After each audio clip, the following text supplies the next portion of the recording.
All right, folks, it is December of 2025. It's almost the end of the year, which is so crazy because I remember back in January when things were, there were memos and FedRAMP equivalency and all this craziness. Anyways, it's the end of the year. Show goes on. Since the 48 CFR CMMC final rule was published in September of 2025, we have seen supplier notices, supplier letters, webinars from Lockheed, RTX, BAE, HII, ABCDEFG, you name it.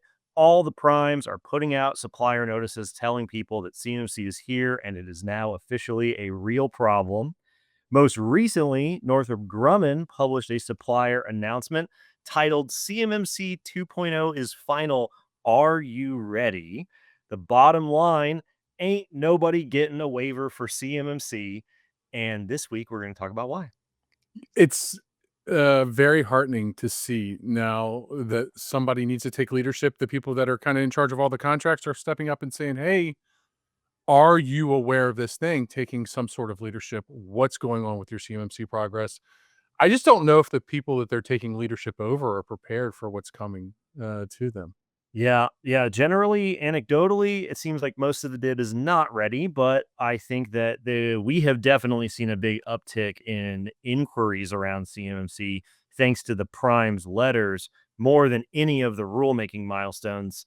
That's the way it works. That's totally fine. Let's get into the letter As and as they say, when big alphabet gets involved, everybody needs to pay attention, right? yeah. Like, it's Oh same yeah. thing when it comes to contracting. Absolutely. Final rule comes out, goes into effect, crickets. Lockheed sends a letter, everybody, scrambles. So, Mhm. anyways, first things first, if your prime needs CMMC, you need CMMC. So, directly from the 32 CFR program rule, 32 CFR 170, if you Google it, that went into effect a year ago, December of 2024, as Northrop points out in their letter.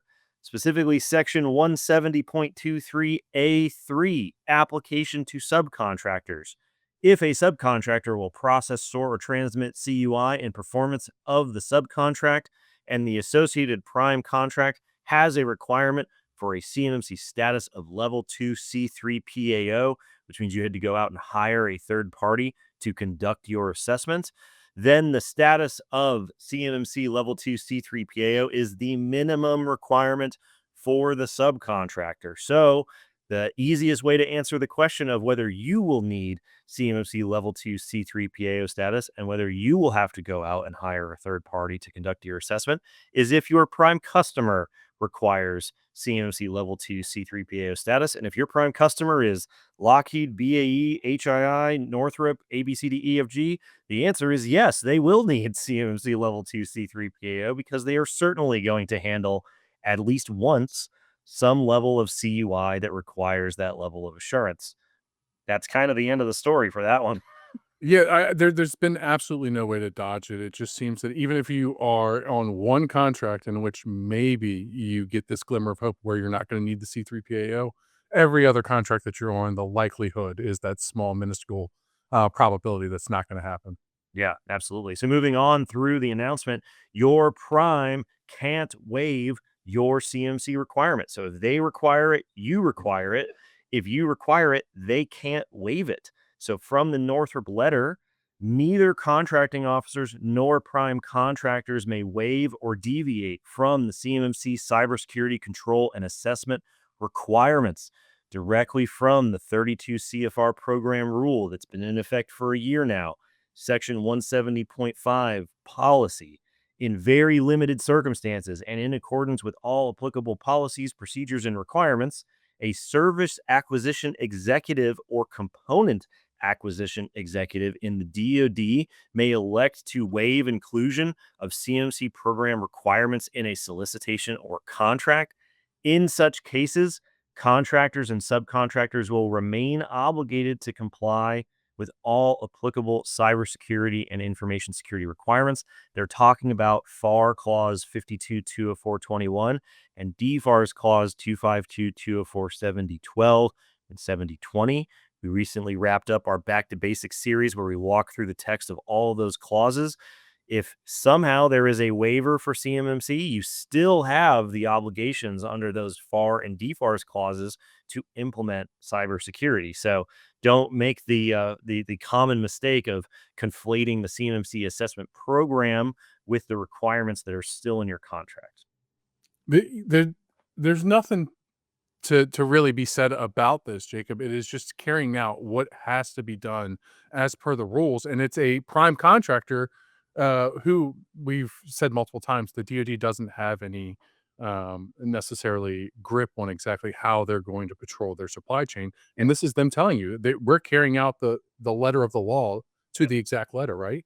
Yeah, exactly. And so there are two CMMC rules, as we all know. There's one program implemented by two rules. So we had the 32 rule a year ago. Mhm. It gets implemented in contracts with the 48 CFR rule. That's the actual text of the contract clauses that takes that program policy and converts it into contract clause language.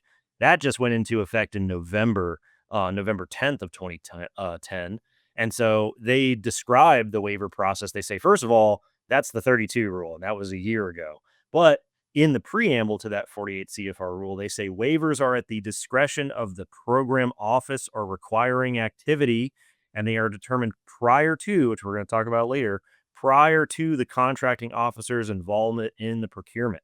This is why Northrop's letter says we, the prime, and the contracting officer don't control the waivers. It happens before they're involved.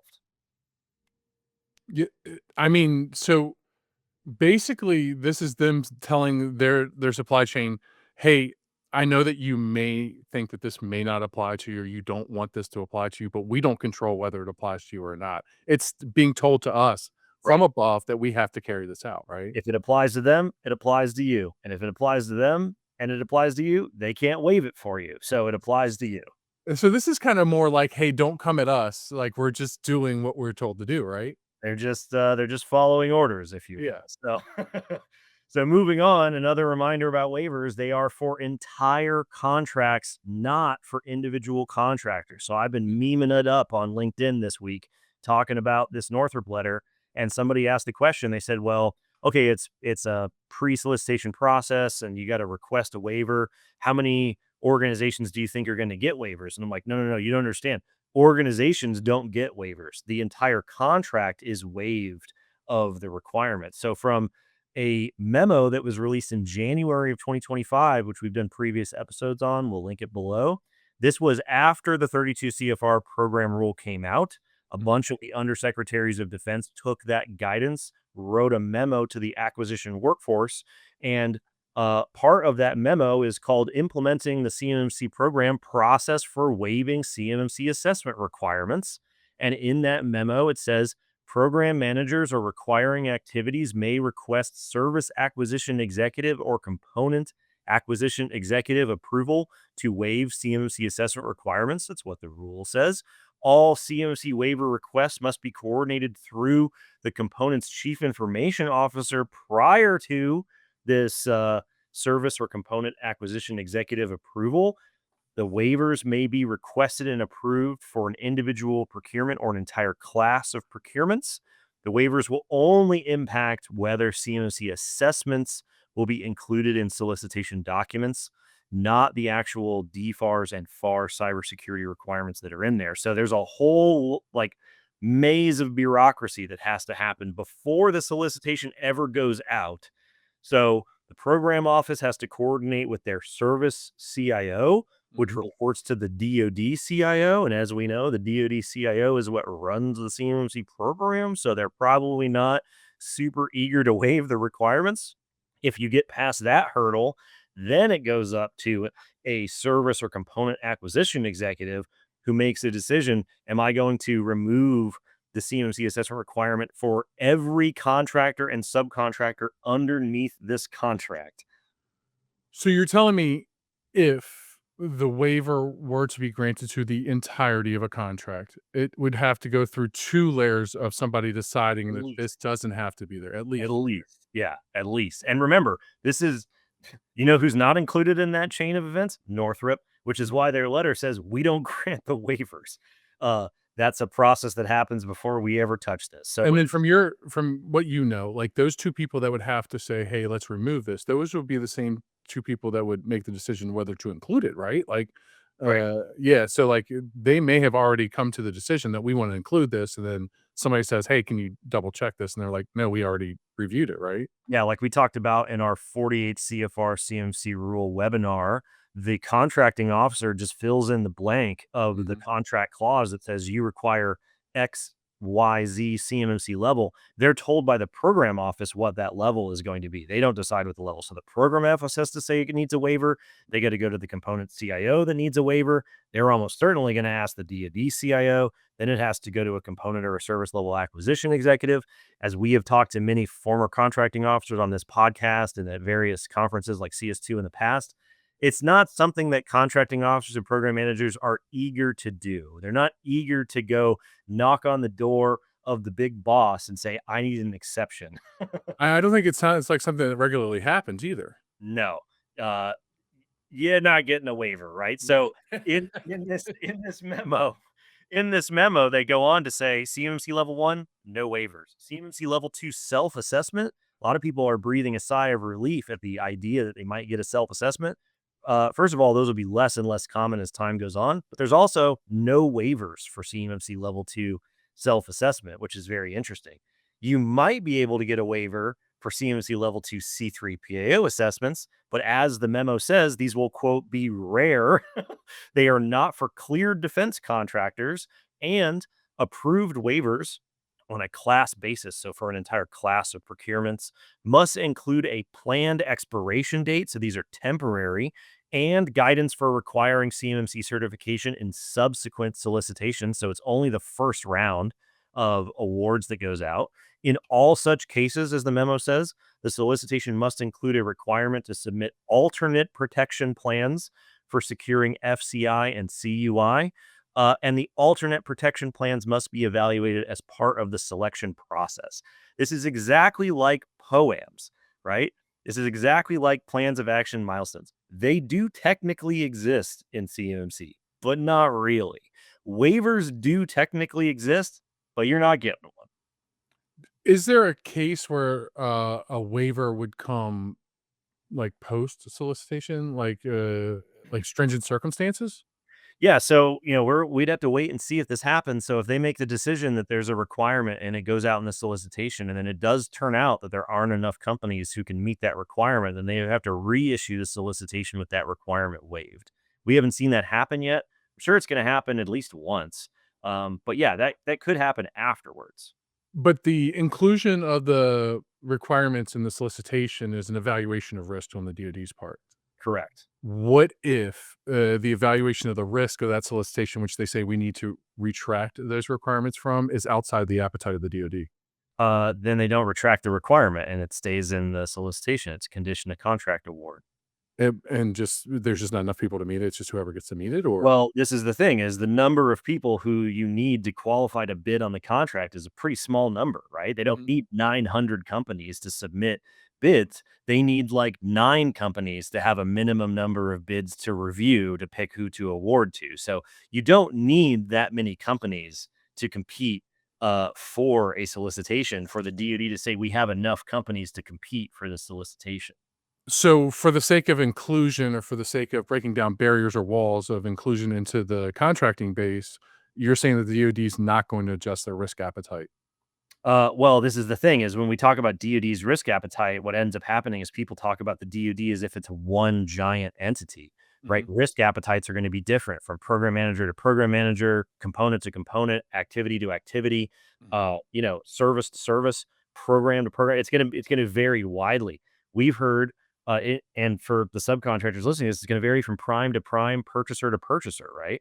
So it's too difficult to predict broadly what the DoD is going to do versus what is going to happen with an individual circumstance, which is why we tell everybody the best thing you can do is talk to your customer. Because unless your customer has reached out to you and say, hey, we got it, don't worry about it, we got resources, we got time, we got waivers, we got this, we're going to hook you up, you need to be really worried if you're hoping for those things and you haven't heard about them yet. Yeah, my bad to derail, but No, that no, no. question was stuck here. Yeah. So moving on here, a reminder, right? Waivers are a pre-solicitation process. So from the 32 CFR rule, section 170.3 applicability, application of CMMC program requirements to a procurement or class of procurements may be waived in advance of the solicitation at the discretion of the DoD in accordance with all the relevant policies and procedures. From the 32 CFR final rule preamble, once applicable to a solicitation, there is no process for organizations to seek waivers of CMMC requirements from the DoD CIO. A lot of people are out there and they have been saying, we don't think that this is a real issue. We don't think that this is a real requirement. We're not going to start working on CMMC until we see it in a solicitation. Once you see it in a solicitation, it has been determined there will be enough companies to meet the requirement that there aren't going to be waivers for that contract. So if you are hoping that you'll see it in the solicitation and then get special exceptions, you are too late. So if you're waiting until you see CMMC in a solicitation to consider it a real requirement, you're just burning time. And that's not just for the implementation part of it, right? Like the implementation part of it, it's completely impossible. But let's just say naively they are thinking that we aren't going to do anything towards the actual CMMC stuff, which is the C3PAO evaluation, right? We aren't going to pursue that until we see it in a solicitation. Even then, it's not enough time. Well, this is the thing, right? Is what people are really saying is we're not going to get started on complying with DFAR's 7012 requirements until we Well, know then that there's going to be a third party assessment. that's why I threw the naive in there, right? Like naive, well, I'd like to However, think like 25% of those people are like, look, man, we're just not going that's to get the that's 3PO to come.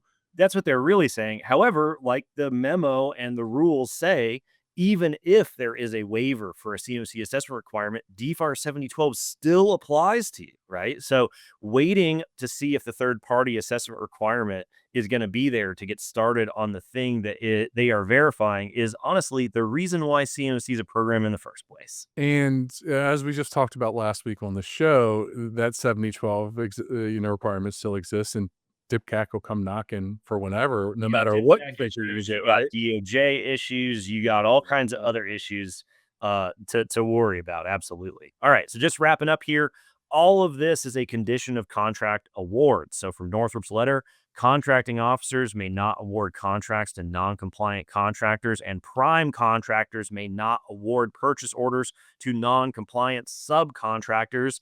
And then they nicely say, we encourage you to proactively prepare to comply with this future contractual requirement. Understatement of the decade, Northrop. It's like nudge. Encourage you to proactively prepare. Yeah, you should be proactively preparing. That's In like when your the parents moment. say, like, "I suggest that you do Yeah, this," or "I I see," like, yeah, "Yeah, I would strongly suggest you clean your room. Yeah, you I remote. strongly advise against you doing Yeah, that." Like, you're out. Yeah, your suit would look a lot better with a tie. That means put a tie on, right? Yeah. So last idea here. So why are they making this announcement now, right? Why is Northrop? Why are all these supplier announcements coming out? We knew this was coming. We know what the requirements are. Like it's been the simplest thing to predict because we've been doing it for a couple years now. As Northrop says at the bottom of their letter, starting on November 10th, 2025, contracting officers may add the DFARS clauses to solicitations and contracts with immediate compliance requirements. We are in the phase rollout. We are in phase one of CMMC as it is going into contracts. Since November 10th, it's free game, which means as Northrop starts to see solicitations and opportunities that they work on, which they work on those opportunities for months and months, sometimes years before those solicitations start to come together, they're going to know ahead of time. We need suppliers who need it, which is why they're sending out the letters now, encouraging you to proactively prepare to comply. which it's a great defense against those people that are saying, "I'll wait until I see CMMC in a solicitation," because now you're seeing a prime contractor saying, "We nudge, nudge, encourage you to get on Right. top of this," and The rules are immediate done. The rules are in effect. Phased rollout is in effect. The primes have sent out the letters. We're seeing sam.gov issues immediate here. compliance requirement sticks out in that whole statement, right? Yeah. Like, we're not Like taking the slow roll. at this point, what else do you need to know besides getting the knock on your door? And at that point, like we're talking Yeah. about, you've just wasted a bunch of time that you could have been using to get ready. So take Northrop's advice and proactively prepare to comply. And then take our advice, like and subscribe, and then we'll see you next week. See you next week.